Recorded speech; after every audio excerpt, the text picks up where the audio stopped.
Hello, students. Today we are going to start a new topic Newton's laws of motion. Till now हम लोगों ने जो है kinematics की बात कर ली है, 1D motion, 2D motion, relative motion, vectors की बात हो चुकी है. मोशन के बारे में सारी स्टडी हो चुकी है, वेलोसिटी आ चुका है, डिस्प्लेसमेंट आ चुका है, एक्सेलरेशन आ चुका है. लेकिन वो मोशन क्यों आई, कौन लाया, कितना फोर्स लगाया, किस डायरेक्शन में लगाया, उसके बारे में अभी तक हमने कोई बात नहीं करी है. तो इसका मतलब अभी तक हम लोग जो पढ़ रहे थे that was the study of motion without its causes who is producing the motion. आज से हम जिस टॉपिक की बात कर रहे हैं इसके अंदर हम मोशन के साथ साथ इसके कोज की बात भी करेंगे कि हमारे पास ये मोशन जो आई है वो किसकी वजह से आई है. तो न्यूटन्स लॉज ऑफ मोशन को स्टार्ट करते हैं हम अरिस्टोटल फैलेसी से. न्यूटन से पहले अगर हम बात करें कि जिसने किसी फोर्स के बारे में बात करी थी या कुछ कहा था तो वो थे अरिस्टोटल. अरिस्टोटल ने कुछ प्रैक्टिकल विजुअलाइजेशन किया और प्रैक्टिकल विजुअलाइजेशन करके ये देखा कि जब भी किसी बॉडी को हम कोई मोशन देते हैं वो कुछ देर बाद मोशन करने के बाद या तो स्टॉप हो जाती है, इंक्लाइंड प्लेन से किसी को छोड़ दिया तो नीचे जाते वक्त उसकी स्पीड अप हो जाती है, इंक्लाइंड प्लेन पे नीचे से ऊपर किसी बॉडी को थ्रो कर दिया तो उसकी स्पीड जो है वो डाउन हो जाती है. क्या कहा हमने अब तक, हम ये कह रहे हैं अगर ये हमारे पास कोई भी एक हॉरिजॉन्टल सरफेस है, उस हॉरिजॉन्टल सरफेस पे अगर हमने किसी एक ब्लॉक को मान लीजिए इस डायरेक्शन में किसी यू वेलोसिटी से थ्रो कर दिया तो हम कहते हैं कुछ देर बाद ये बॉडी जो है स्टॉप हो जाती है. दूसरा हम ये कह रहे हैं कि लेट सपोज करो कि आपके पास किसी भी तरह का ऐसा कोई इंक्लाइंड प्लेन है और इस इंक्लाइंड प्लेन से आपने यहाँ से किसी बॉडी को छोड़ दिया जो कि थोड़ी देर बाद नीचे की तरफ मूवमेंट करने वाली है, तो हम कहते हैं ये बॉडी जैसे जैसे नीचे जाती है वैसे वैसे स्पीड अप करने लग जाती है. मतलब यहाँ पे बॉडी की मोशन जो है वो चेंज हो रही है, या तो स्पीड अप हो रही है या स्पीड डाउन हो रही है. तो इसका मतलब हम कहते हैं कि इसकी वेलोसिटी जो है वो कांस्टेंट नहीं रहती है. तो अरिस्टोटल ने इस बात पे जो हमें कहा वो ये कहा है कि हमें हमेशा अगर इसकी मोशन को कांस्टेंट बनाए रखना है तो हमें कोई ना कोई एक्सटर्नल फोर्स हमेशा लगाए रखना पड़ेगा. तो इसका मतलब ये हो गया an external force is always required. तो इसने क्या बोला है, इसने बोला an external force is always required, मतलब हमेशा एक फोर्स लगाए रखना पड़ेगा to keep the body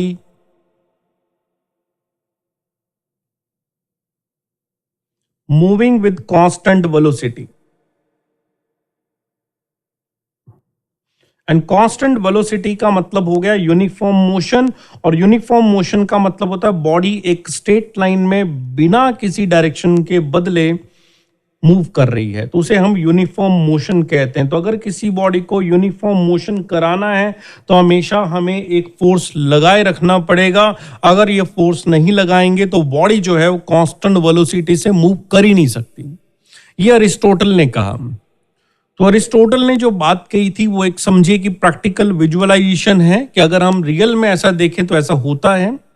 but होता क्यों है ये अगर हम आपसे पूछें तो आप भी बता सकते हैं कि बॉडी अगर आगे की तरफ जा रही है हॉरिजॉन्टल सरफेस पे तो उसको पीछे की तरफ एक फ्रिक्शन ऑफर होता है जो कि उसको स्पीड डाउन करता है, तो हमें एक फोर्स लगा के फ्रिक्शन को बैलेंस करना पड़ता है. सिमिलरली अगर इंक्लाइन प्लेन की बात करें तो इधर mg का एक कंपोनेंट होता है, ग्रेविटी होती है जो इसे खींचती है जिससे स्पीड अप होता है, और हमें एक अपोजिट डायरेक्शन में एक फोर्स लगाना पड़ेगा ताकि स्पीड अप ना हो जाए. लेकिन अरिस्टोटल ने इसके बारे में कोई बात नहीं करी कि हमारे पास क्यों फोर्स लगाना पड़ रहा है, इसलिए इस लॉ को हम लोगों ने ज्यादा फॉरवर्ड नहीं किया क्योंकि उस बात ने ये नहीं बताया कि मोशन चेंज हो क्यों रही है.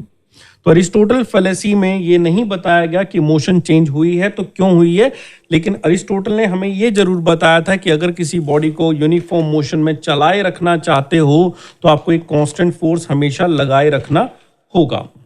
तो इसके बाद हमारे पास नेक्स्ट जो है उसको हम न्यूटन कहते हैं. तो न्यूटन ने हमें दिया न्यूटन्स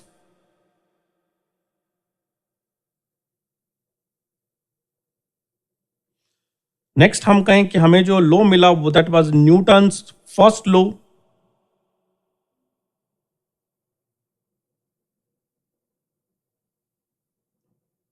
अब न्यूटन का फर्स्ट लॉ क्या था, पहले हम इसकी बात करते हैं. न्यूटन के फर्स्ट लॉ में अगर हम बात करें तो न्यूटन ये कहता है कि अगर किसी बॉडी को अगर आपने किसी कांस्टेंट वेलोसिटी से चलाना है तो उसे फोर्स लगाना पड़ेगा। ये गैलीलियो ने कहा था, सॉरी अरिस्टोटल ने कहा था। अब न्यूटन कहता है कि अगर किसी बॉडी के ऊपर किसी भी तरह का कोई भी एक्सटर्नल फोर्स एक्ट नहीं करेगा, अगर किसी बॉडी के ऊपर किसी भी तरह का कोई भी एक्सटर्नल फोर्स एक्ट नहीं करेगा तो बॉडी अपनी स्टेट को कंटिन्यू रखेगी। मतलब अगर कोई बॉडी रेस्ट पे है तो रेस्ट पे रहेगी, और अगर कोई बॉडी कांस्टेंट वेलोसिटी से चल रही है तो वो सिर्फ कांस्टेंट वेलोसिटी से मूव करती रहेगी। तो न्यूटन ने ये बात कही। तो ये न्यूटन के लॉज हम लोग 9th क्लास में भी पढ़ लेते हैं। तो ये क्या कहता है? ये कहता है every body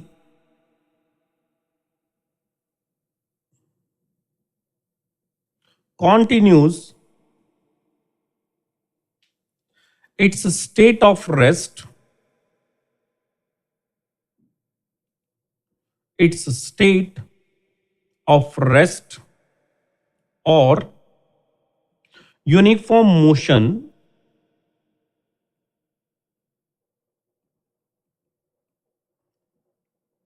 in a straight line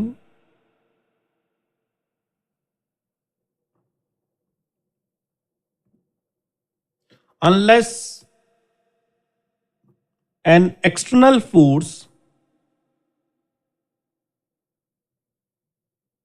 acts on it। तो ये कहना चाहता है कि अगर आप किसी बॉडी के ऊपर कोई भी एक्सटर्नल फोर्स नहीं लगाओगे तो अगर वो बॉडी रेस्ट पे है तो वो हमेशा रेस्ट पे बनी रहेगी, और अगर कोई बॉडी कांस्टेंट वेलोसिटी से मूव कर रही है तो वो कांस्टेंट वेलोसिटी से मूव करती रहेगी। मींस एक्सेलरेशन ऑफ बॉडी जो हमारे पास होगा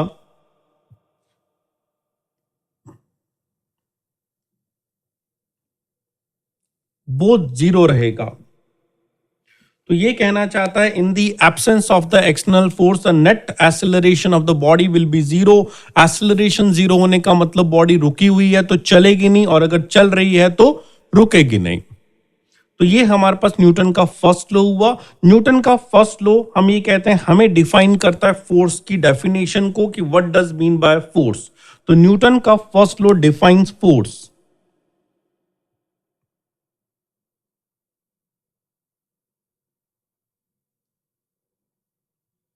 तो कोई आपको कहे who is giving the definition of force, तो you will write Newton's first law gives us the definition of a force. तो डेफिनेशन ऑफ अ फोर्स अगर हम बात करें तो होता क्या है, तो हम यहां हम बात करें डेफिनेशन ऑफ फोर्स। तो we are going to write the definition of force. This is called a push और पुल। किसी बॉडी को पुश कर दीजिए या किसी बॉडी को पुल कर दीजिए, विच आइदर चेंजेस और tends to change the state of a body, और you can write state of rest और of uniform motion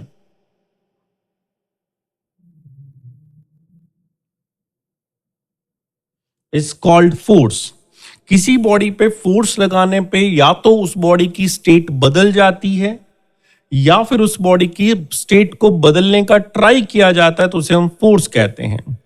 बदल जाने का मतलब हो गया हमारा फोर्स उसकी स्टेट को बदलने के लिए सफिशिएंट था, और टेंस का मतलब होता है हमारा फोर्स उस बॉडी की स्टेट को बदलने के लिए सफिशिएंट नहीं था, इसलिए उसने ट्राई तो किया बट वो बदल नहीं पाया। तो फोर्स क्या क्या कर सकता है? फोर्स बॉडी की स्पीड बदल सकता है, फोर्स बॉडी की डायरेक्शन बदल सकता है, फोर्स बॉडी की स्पीड एंड डायरेक्शन दोनों बदल सकता है, फोर्स बॉडी की शेप बदल सकता है, फोर्स बॉडी की साइज को बदल सकता है। तो बहुत सारी चीजें हम यहाँ पे बात करते हैं जो फोर्स यहाँ पे क्रिएट कर सकता है, लेकिन अभी हम यहाँ पे कहेंगे फोर्स किसी बॉडी की स्टेट को बदलने की या तो ट्राई करता है या फिर बदल लेता है, तो उसको हम बोलते हैं फोर्स। तो वही definition of force. Definition of force के बाद अगर हम बात करें कि फोर्स को किस तरह से डिफाइन किया जाएगा, किस तरह से लिखा जाएगा, that is called the unit of force. तो यूनिट ऑफ फोर्स को हम 3-4 कैटेगरी में 3 डेफिनेट या यूनिट्स के बारे में बात करेंगे। तो पहले कहते हैं यूनिट ऑफ फोर्स हमारे पास क्या होगा? तो यूनिट ऑफ फोर्स के अंदर सबसे पहले अगर हम कहें कि what will be the SI unit of force, तो SI unit of force will be newton, जिसको हम एन सिंबल से लिखेंगे या फिर आप चाहें तो इसे केजी मीटर पर सेकेंड स्क्वायर भी लिख सकते हैं। तो यूनिट ऑफ फोर्स हमारे पास न्यूटन होती है, जिसे हम चाहें तो केजी मीटर पर सेकेंड स्क्वायर लिख सकते हैं, और सिंबल वाइज एक सिंबल कैपिटल एन लिखा जाएगा। फिर हम बात करें सीजीएस यूनिट की, तो सीजीएस यूनिट में हम फोर्स को डाइन में लिखेंगे, जिसके सिंबल को डाइन ही लिखा जाएगा, या इसका होता है ग्राम सेंटीमीटर पर सेकेंड स्क्वायर, और हमारा रिलेशन आपको याद रखना है 1 newton is equals to 10⁵ dyne होता है। इसका डेरिवेशन हमने यूनिट एंड डायमेंशन चैप्टर जब किया था, उसकी वीडियो बनाई थी, तब आपको बताया था कि न्यूटन को और इसके अंदर किस तरह से आपने रिलेट करना है। ठीक है, समटाइम फोर्स को केजी वेट में भी लिखा जाता है, केजी वेट में लिखा जाता है। ये एक फोर्स की इम्प्रॉपर यूनिट होती है, जो कि एक तरह से मास का आंसर दे रही होती है। जैसे देखिए, कभी आपने एक वेट लिखना है तो वेट आपके पास mg होता है। अगर इसमें m का मल्टीपल ना कर g का मल्टीपल ना करके अलग छोड़ दिया जाए तो इसको लिखा जाता है m kg weight, m kg weight. Let's say the body is having a mass of 5 kg, तो अगर हम न्यूटन की फॉर्म में लिखा जाए तो 5 × g हो गया, लेकिन हमें लिखना है 5 kg वेट। तो इस तरह से हम लोग जो है इस यूनिट को kg वेट को लिखते हैं। तो किसी भी यूनिट को kg वेट में कन्वर्ट करना है, किसी का भी आंसर आपके पास kg वेट में कन्वर्ट करना है, तो आपको जो आंसर न्यूटन में दिया जाता है उस न्यूटन के आंसर को g से डिवाइड कर देना है। जैसे कोई आपके पास कहे कि लेट सपोज करो आपके पास 10 न्यूटन है, तो आपने उसको g से डिवाइड किया तो ये आपके पास 1 आ गया। अगर g की वैल्यू को हम 10 अज्यूम कर लें तो ये 1 आ गया, तो you will write kg weight, 1 kg weight. ठीक है, तो ये हुआ कि हमारे पास kg वेट टाइप की कोई यूनिट आपके पास आ जाए, न्यूटन टाइप की यूनिट आपके पास आ जाए, डाइन टाइप की यूनिट आपके पास आ जाए, तो उसको हम किस तरह से रिप्रेजेंट करेंगे। तो till now we have studied about the study of the first law, कि फर्स्ट लॉ ने हमें क्या कहा है, और या फिर हमने कहा कि हमारे पास अरिस्टोटल फैलेसी क्या है। फर्स्ट लॉ को हमें एक और बात भी कहते हैं, जिसे हम कहते हैं गैलीलियोस लॉ ऑफ इनर्शिया।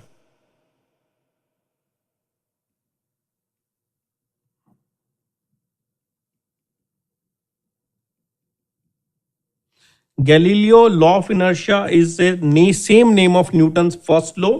तो न्यूटन फर्स्ट लॉ को हम लोग जो है चाहे तो न्यूटन फर्स्ट लॉ कह दें या गैलीलियो लॉ ऑफ इनर्शिया कह दें, दोनों एक ही बातें हैं। अभी हम यहां बात करेंगे कि इनर्शिया क्या होता है।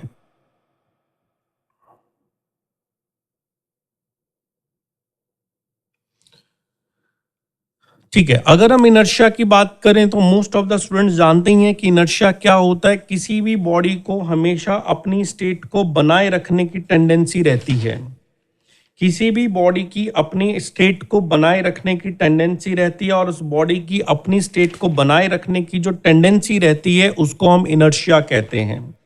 तो इनर्शिया को हम लोग इस तरह से डिफाइन करते हैं, इट इज ए प्रॉपर्टी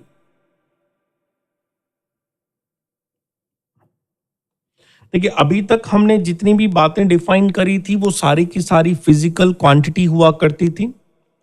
अब हम यहाँ प्रॉपर्टी की बात करें, प्रॉपर्टी का मतलब होता है ये कोई फिजिकल क्वांटिटी नहीं है, इसको हम मेजरमेंट नहीं करते हैं। हम जस्ट कहते हैं कि इस बॉडी का इनर्शिया कम है और इस बॉडी का इनर्शिया ज्यादा है। और इनर्शिया होता क्या उसकी बात करें तो लिखते हैं it is a property of a body due to which it opposes any change in its state.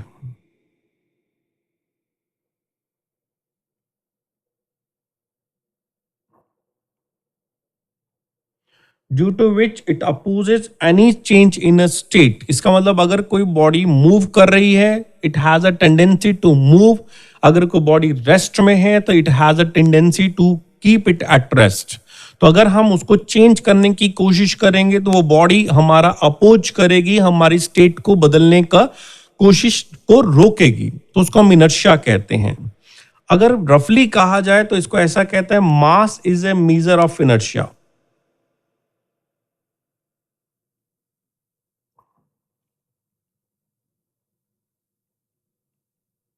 Mass is a measure of inertia.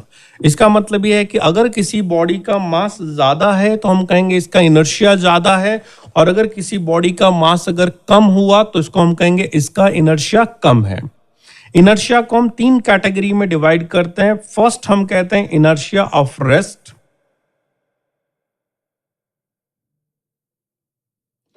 दूसरा हम कहते हैं इनर्शिया ऑफ मोशन,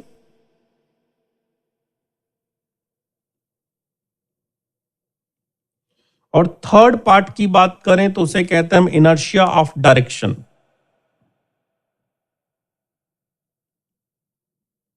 तो टोटल मिला के हमने इनर्शिया को 3 कैटेगरी में डिवाइड कर दिया, inertia of rest, inertia of motion and inertia of direction. अब हम एक एक करके सबकी बात करें तो फर्स्ट आपके पास आता है inertia of rest. Inertia of rest का मतलब अगर हम एग्जांपल वाइज सारी बातें करें तो फर्स्ट हम कहते हैं अगर कोई बॉडी रेस्ट में रहना चाहती है तो वो हमेशा अपने आप को रेस्ट में रखना चाहेगी। तो इसका मतलब अगर हम उसकी बॉडी की स्टेट को बदलने की कोशिश करेंगे तो वो हमारा अपोज करेगी। इसे हम इनर्शिया ऑफ रेस्ट कहते हैं। इनर्शिया ऑफ रेस्ट का एग्जांपल आप ऐसे समझ सकते हैं कि जैसे किसी भी बस को अगर हम बात करें, बस है उसमें एक पैसेंजर है और वो पैसेंजर रुका हुआ है। अगर बस सडन ट्रैवल करना स्टार्ट कर देगी तो पैसेंजर को पीछे की तरफ एक पुश मिलता है जिससे वो पीछे की तरफ लीन हो जाता है।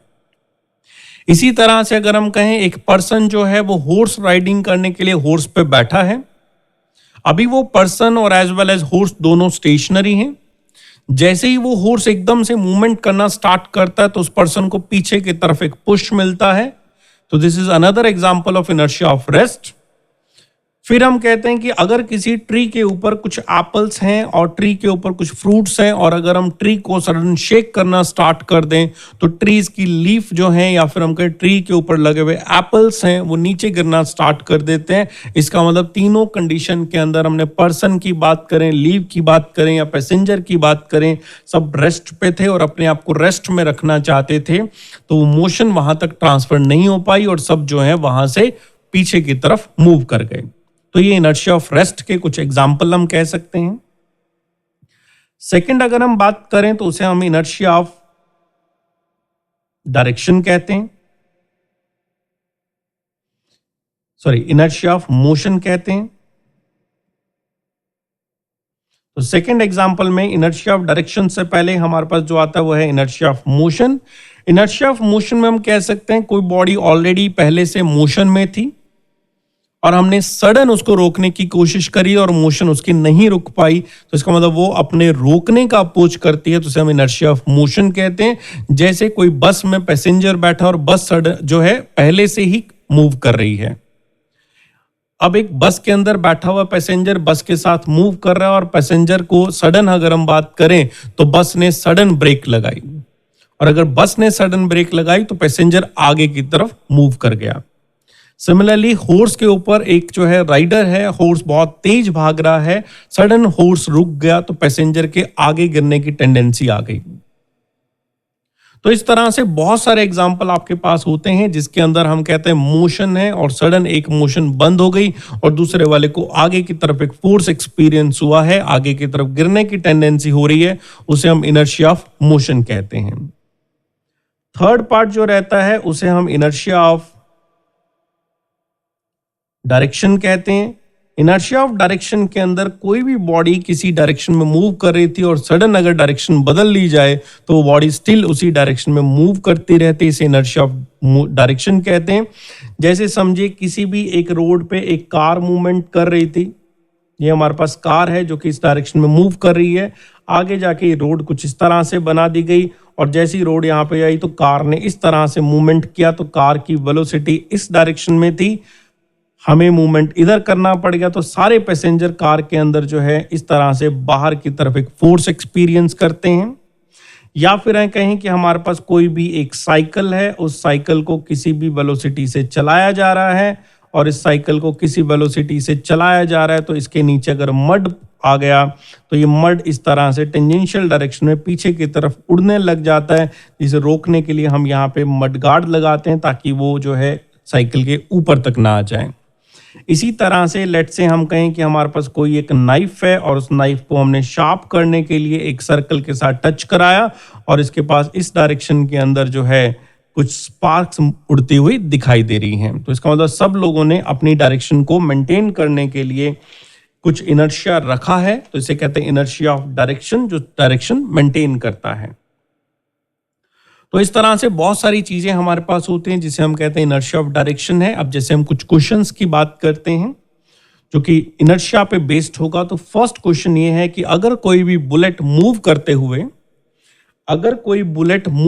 हुए ये बुलेट है, लेट सपोज करिए ये बहुत फास्ट मूविंग बुलेट है और सामने एक ग्लास की विंडो है, और अगर बुलेट मूव करते हुए इस ग्लास की विंडो से अगर आर पार हो जाए तो क्वेश्चन कहता है कि यहाँ पे एक छोटा सा होल क्यों होता है। तो हम यहाँ पे कहते हैं इस छोटे से होल होने का रीजन ये है कि ये बुलेट बहुत तेज थी, जहां पे ये टकराया वहां के पार्टिकल बुलेट के साथ मूव कर गए, रिमेनिंग पार्टिकल जो ग्लास के थे वो रेस्ट पे रहे, इसलिए एक होल हुआ और बुलेट आर पार हो गई।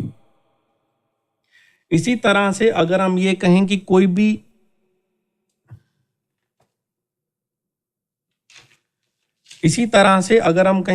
भी बॉडी जो है मूव कर रही है, किसी कार के अंदर कुछ पैसेंजर मूव कर रहे हैं और कार अगर सडन टर्न ले ले तो सारे पैसेंजर को बाहर की तरफ लीन क्यों होना पड़ जाता है, तो हम कहते हैं उनकी अपनी डायरेक्शन थी, डायरेक्शन को रेस्ट में कांस्टेंट बनाए रखने के लिए वो सारे पैसेंजर जिस डायरेक्शन में कार मूव कर रही है उधर मूव कर रहे थे। अब अगर कार ने अगर टर्न ले लिया है तो सारे पैसेंजर जो हैं अपनी डायरेक्शन बनाए रखेंगे, इसलिए वो कार के अंदर इस तरह से बाहर की तरफ मुड़ जाते हैं। तीसरा क्वेश्चन अगर ये बनता है कि अगर हमें एक मेटल बॉल, एक प्लास्टिक की बॉल दे दी जाए तो कहें किसका इनर्शिया ज्यादा है, तो हम कहते हैं मेटल बॉल का जो इनर्शिया होगा वो प्लास्टिक बॉल से इनर्शिया ज्यादा होगा, क्योंकि मेटल बॉल का मास ज्यादा है। इस तरह से हम बहुत सारे इनर्शिया पे एग्जाम्पल्स या कुछ चीजें क्वेश्चन बना सकते हैं। तो अभी तक हमने न्यूटन का फर्स्ट लॉ पढ़ा है। न्यूटन के फर्स्ट लॉ में हमने डिफाइन किया कि न्यूटन का फर्स्ट लॉ क्या कहता है, इनर्शिया क्या होता है, अरिस्टोटल फैलेसी क्या है और इनर्शिया कितने तरह का होता है। नेक्स्ट वीडियो के अंदर हम लोग जो है न्यूटन के सेकंड लॉ से स्टार्ट करेंगे। अभी की वीडियो को हम यहीं स्टॉप करते हैं। आई होप आपको न्यूटन का फर्स्ट लॉ बहुत अच्छे से समझ आया हो। Thank you so much.